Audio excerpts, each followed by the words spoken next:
కొండల మధ్య ఉన్న ఒక చిన్న ఊరిలో ఓ చిన్న పిట్ట ఉండేది. ఆమె పేరు చిన్ని. చిన్నగా పుట్టింది కాని కలలు మాత్రం ఆకాశంలాంటి పెద్దవి. కాని అందరూ ఆమెను చూశారు చిన్నదిగా, బలహీనంగా. చిన్ని ఎప్పుడూ పక్షుల పాడుపాటలు వినేది, కాని తనకు గాత్రం అంత బలంగా లేదని నిరుత్సాహపడేది. కాని ఆమెకు ఒక్కటే లక్ష్యం. ఒకరోజు ప్రపంచం ఆమె పాట విని మంత్రముగ్ధం కావాలి. ఒకరోజు ఓ పెద్ద పక్షి బహిరంగంగా అన్నది, నీకు స్వరమే లేదు, కనీసం గానం చేయగల సామర్థ్యం లేదు, కలలు కలగకూడదు నీకు. ఆ మాటలు చిన్ని గుండెను కొట్టాయి. కాని ఆమెలో ఓ గొప్ప నిర్ణయం పుట్టింది. సామర్థ్యం కన్నా పట్టుదల ముఖ్యమని. చిన్ని తన ఊరిని వదిలి ఒక శూన్య అడవిలోకి వెళ్ళింది. అక్కడ ఎటూ లేదుగ, కాని అక్కడే ఉంది శాంతి, ఒంటరితనం, సాధనకు సరైన స్థలం. ఆమె రోజూ స్వరాలను వినేది, గాలిని ఆలకించేది, చెట్లలోని శబ్దాలను గుర్తించేది. ఆమె నోట మాటలు రాలేవు కాని గుండెలో ధైర్యం పెరిగింది. ఒకరోజు గాలిలో తేలే స్వరం విన్నప్పుడు ఆమె పక్షులను పోలిక లేకుండా అనుకరించింది. స్వరాన్ని తలపోయే ప్రయత్నం చేసింది.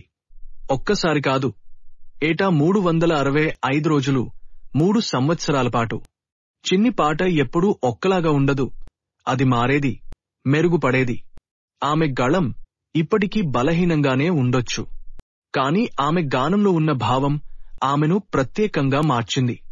ఒకరోజు పాత ఊరి వారందరూ ఒక ఉత్సవానికి గుమికూడారు. పాతకాలపు పక్షులు, పెద్దలతో పాటు చిన్నపిల్లలు ఉన్నాయి.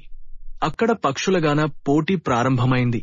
పెద్ద పక్షులు ఒక్కొక్కటిగా వచ్చి గానం చేశాయి, శక్తివంతంగా, గంభీరంగా. ఆ చివరగా వచ్చింది చిన్ని. అందరూ నవ్వారు. ఇంకా ఈ చిన్న పిట్ట హాజరయిందా? చిన్ని ఎటూ చూడకుండా గాలిని చూచింది.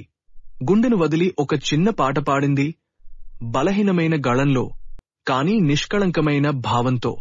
ఆ పాట ముగిసేసరికి మొత్తం సభ మౌనంగా మారింది. అంతటి శబ్దం తనవే. అక్కడున్న పక్షుల జడ్జి చెప్పారు, ఈ పాట శక్తివంతం కాదు, కాని ఇది ప్రాణమిచ్చిన పాట. నిన్ను మించిన గాయకుడు లేడు. ఆ రోజునుంచి చిన్ని పేరు ఓ స్ఫూర్తిగా మారింది. చాలా చిన్నపిల్లలు ఆమెను చూసి గానం నేర్చుకోవాలనుకున్నారు. చిన్ని తన గళాన్ని మార్చలేకపోయినా అమ్మకాలు, కలలు, లక్ష్యాలను మర్చలేదు. ఆమె కల నిజమయింది. ప్రపంచం ఆమె పాట విన్నది. గానం తక్కువగా ఉన్నా ఆత్మ మాత్రం గొప్పగా ఉంది. ఆమెను చూసిన ప్రతి ఒక్కరూ గుర్తుపెట్టుకున్నారు.